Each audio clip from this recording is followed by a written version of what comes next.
When a base or a training range is flooded, this impacts the ability of our armed forces to do their job. In other words, military readiness.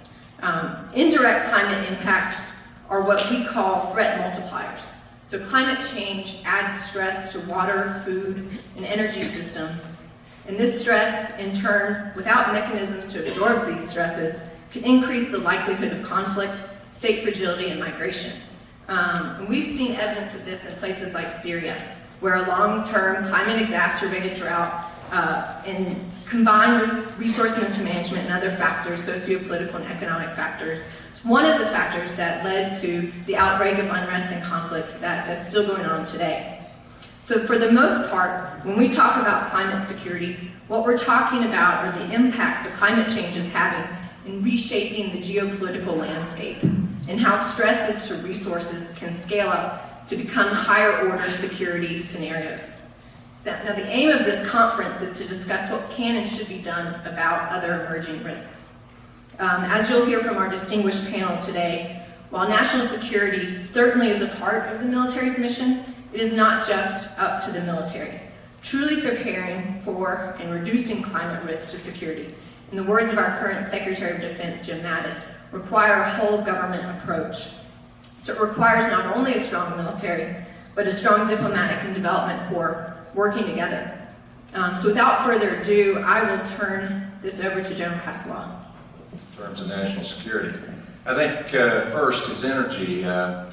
When we look at the military and energy, we go back to World War II and we see how energy played such a critical role in places like the Pacific with long distances and having to get all the gas and other logistical elements in place before we could mount our attacks against the islands. And then you look in Europe and you see Patton's forces, tanks running out of gas as they were driving across France and into Germany.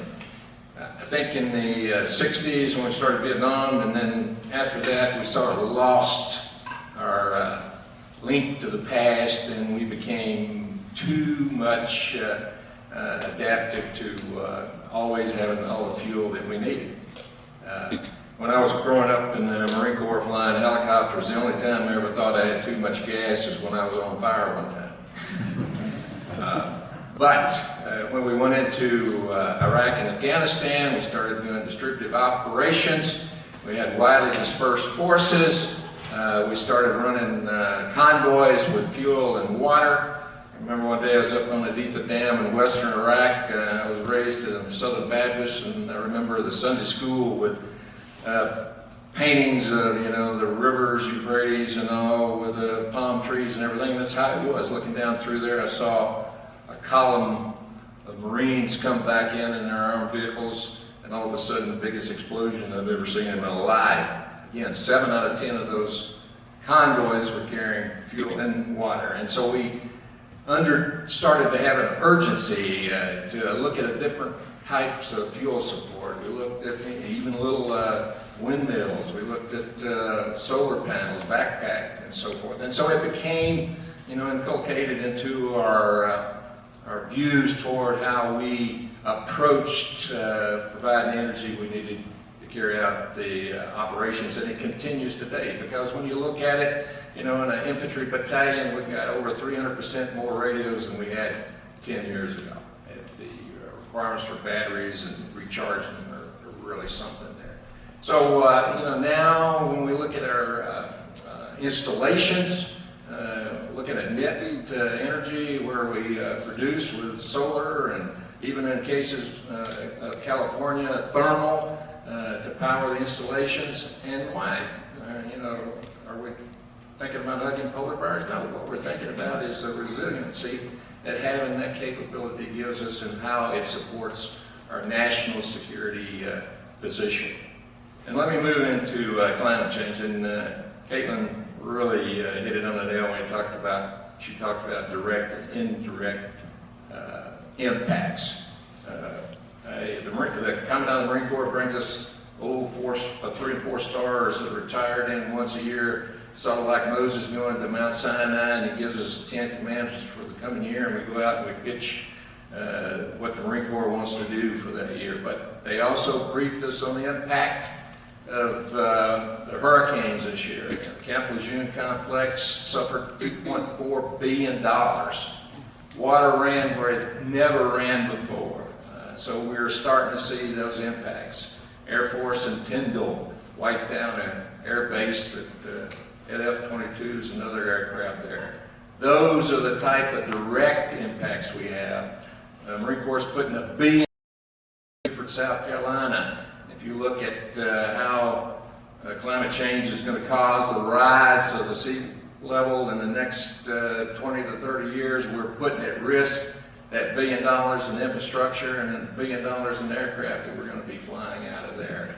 Paris Island, every time we have a situation like the hurricane, we evacuate it. And then we look overseas for the direct impact. I used to be stationed on active duty in Europe and in Stuttgart, Germany, and we were responsible for Africa. And I spent a lot of time going down to Africa, and one of the places I went to was Chad. We had a threat of a coup in Chad, and I had to go down to plan for the evacuations of U.S. citizens there in Chad. And while I was down there, I flew over the Lake Chad Basin. And then last year I had the opportunity to go back, and I flew over it again. It's only 10% of what it was about 30 or 40 years ago. 10%. And what's happened? It's forced the herders to move south, to take their cows into where farmers are operating. Creates chaos. It provides a distrust of the government. And the bottom line is you have the creation of an environment for chaos and for the rise of insurgencies and folks like Boko Haram to operate, to tax the people, raise money. And oh, by the way, there were 150,000 fishermen on Lake Chad. What are they doing now? Anything they can to feed their most precious resource, which is their family. Eventually, and we've already seen it, it involves us in being able to defend our national security against what those insurgencies eventually can do. Caitlin talked about Syria and about what happened there, the immigrants that came out of there, the drought that caused the rural population to go into the city. All of it provided, aggravated, threat multiplier, all that good stuff we use in the military to indicate that it made a bad situation worse, and eventually it will impact our own national security. As you've probably seen so far, or at least heard, I don't have a whole lot to say, but because I have a regional dialectical speech impediment, otherwise known as the Southern drawl, it sure as hell takes me a long time to say. So I look forward to your questions. John, thank you very much. I'm delighted to be here. I want to thank David and Nathan for inviting me and allowing me to participate in this. My military background is not as strong as the general officer that I'm sitting with, but I did serve a corporal in the Marine Corps between 1969 and 1971. So I fully appreciate the dilemmas that they're discussing. Rather than talk about military operations, however, I want to talk about a case study. It's a case study that you can all watch every night on the evening news. This caravan moving up from Honduras is being driven by climate change. Make no mistake about it, the papers and the TV may tell you that security interests, violence locally, are primary causes. Yes, there's violence in the region, but I called friends of mine in San Pedro Sula, which, by the way, has the highest per capita murder rate in the world right now. Most of that is thug on thug. There are some cases where people are being kidnapped and held for ransom, but by and large, the thugs aren't kidnapping and holding poor people for ransom. That's not going to get them any money. And they're not really trying to recruit all those kids into gangs, because once they're recruited, they've got to feed them. And the problem is that there is no food. That part of Honduras, the dry corridor that runs from central Nicaragua up to San Pedro Sula, is suffering a 12-year drought. Now you can say droughts aren't climate change, they ebb and flow, you're going to have drought conditions and then you're going to have wet conditions. Okay, fine, I buy that. But there's another factor, it's called hongo-royo. That means rust fungus. Look up coffee rust on Wikipedia.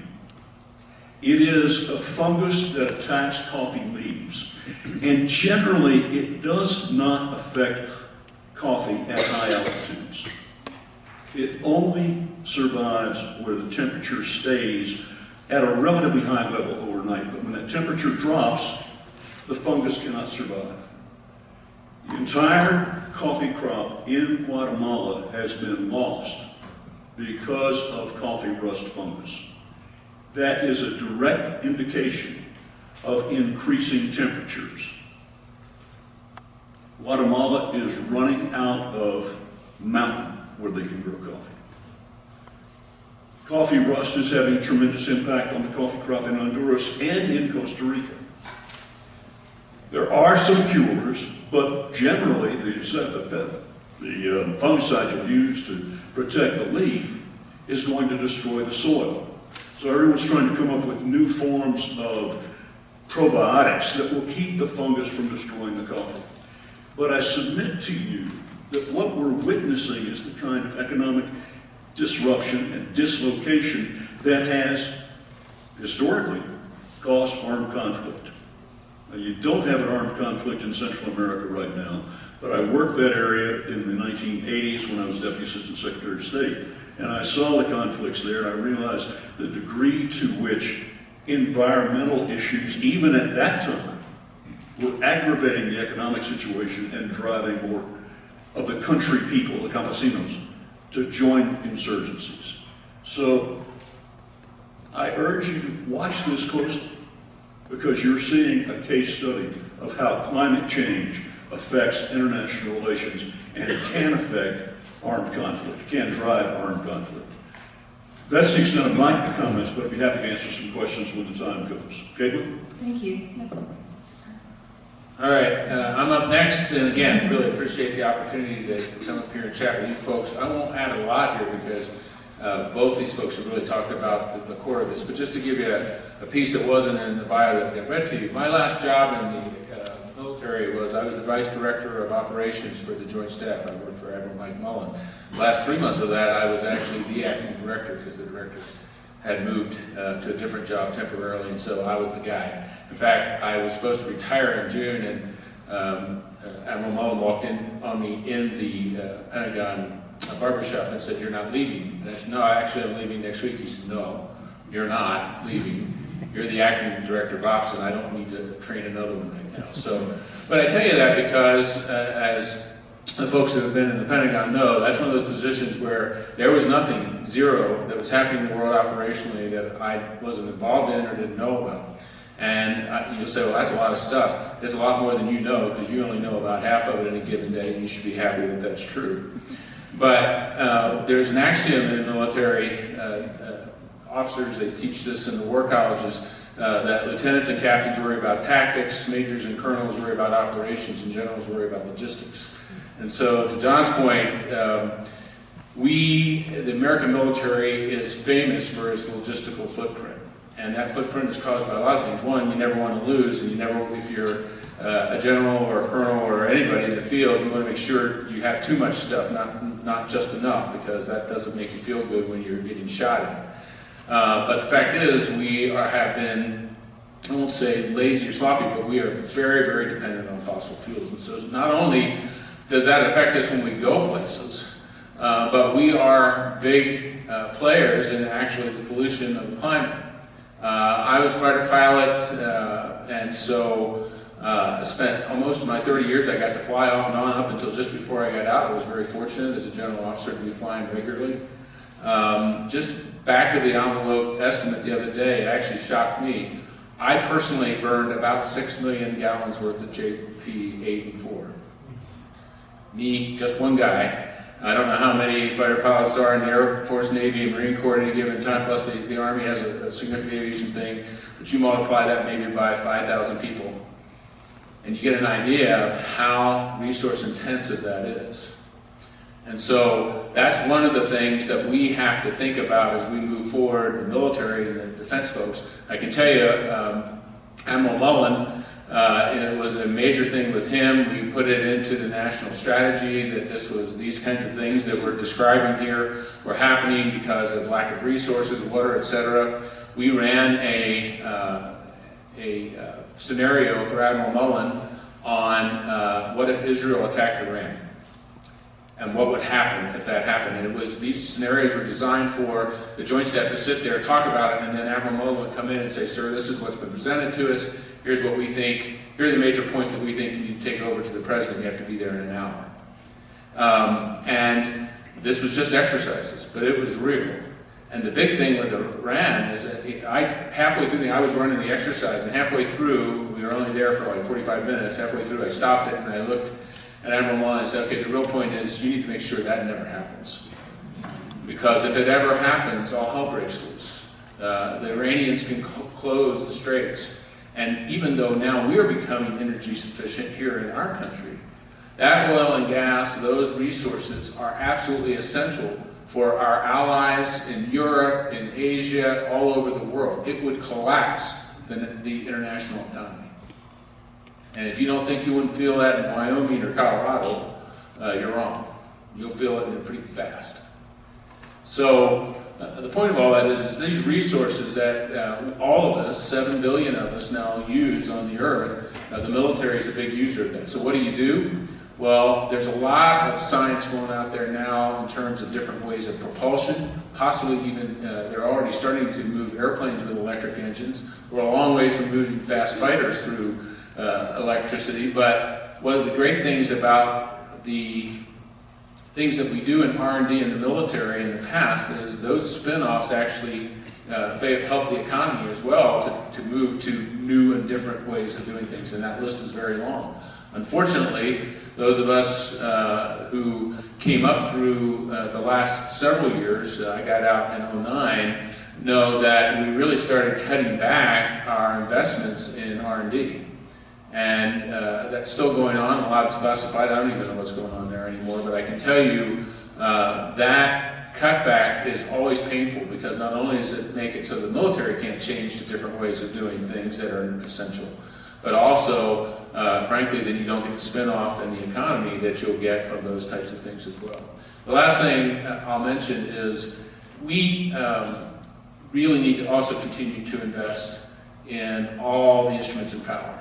We cannot fix things militarily. It's the last thing usually you ever want to do. And if you don't believe that, ask people who served in the military, because we were always looking for ways not to do it. Not because we didn't have great people and weren't willing to carry out our duties, but usually when you get to that point, it's really the worst of all the options.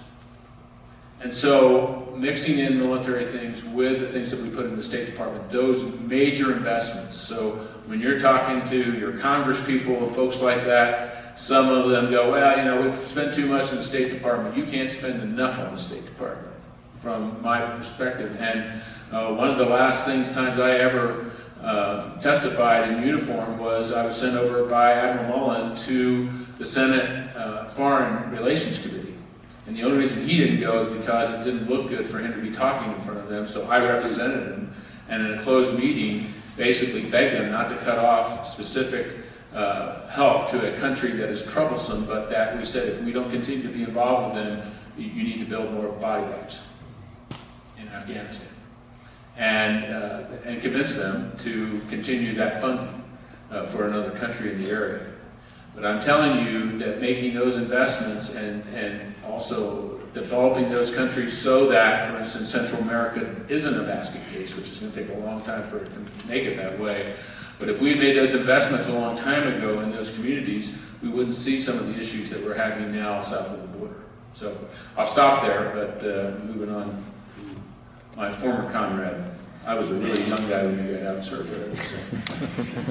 He was not kidding about that. May not be much older either. Full disclosure, and not Caitlin's fault, but I left the Air Force Academy Board of Visitors after my second term, so I'm no longer on there. I don't want you to have wrong impression. And I want to say to David and Nathan went to, these are spectacular forums, and the way you put them together and execute them, and for the good of the planet. And on behalf of my fellow panel members, I just want to say thank you. I sat right by a guy in August of 2017, not that long ago. Not like General Castellaw, he had climbed Mount Everest with his skis on his back and skied down. And I only say that because he had a perspective of what was going on in the headwaters of a number of the world's great rivers that caused, again, it to occur to me, the accelerants that we talk about as general officers retired now, to armed conflict. Food, the lack of it; water, the lack of it; the growing lack of it, and things like that. Now, I had the great honor of serving in Wyoming a number of times, and I used to say that Warren Air Force Base was by a good bit the largest single employer in Wyoming. I'm not sure that's still true, but you have an asset, a national security asset in Wyoming that you should be talking to your elected officials about all the time, in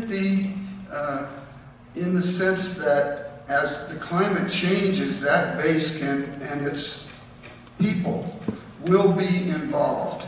And like a lot of other military installations, need your support almost constantly. So don't forget about Cheyenne down there and Warren Air Force Base.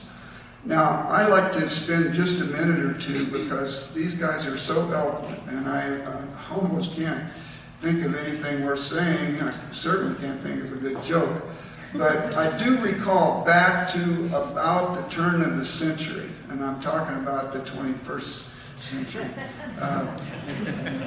in the Pentagon. Good joke. And I had departed the Pentagon, but I knew a group of very smart young officers, and that meant they were probably colonels or lieutenant colonels, who had gathered together and started to look at the implications of the changing climate and how that might relate to national security. Now, I don't know how much you as individuals have spent thinking about or being aware of the intersection between national security and climate change, but this was about 20 years ago, almost 20 years ago. So that's, and we normally look at our Defense Department as being on the lead of thinking about things that are worrisome, may not happen, but we got to be ready for. And this group, and they began to reach out. They happen to be Air Force, but they were reaching out to the other services, and it began to be clear with the absolute certainty of the data about population growth, about the use of resources around the world, about these kinds of things that could exacerbate the security situations on any given continent.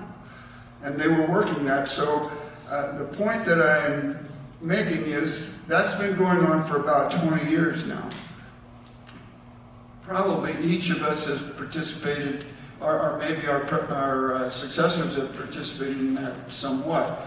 But in the national security arena, there was a steep growth in focus and interest in what should we know and what should we do about it. The use of resources, American resources, how that worked in the world, how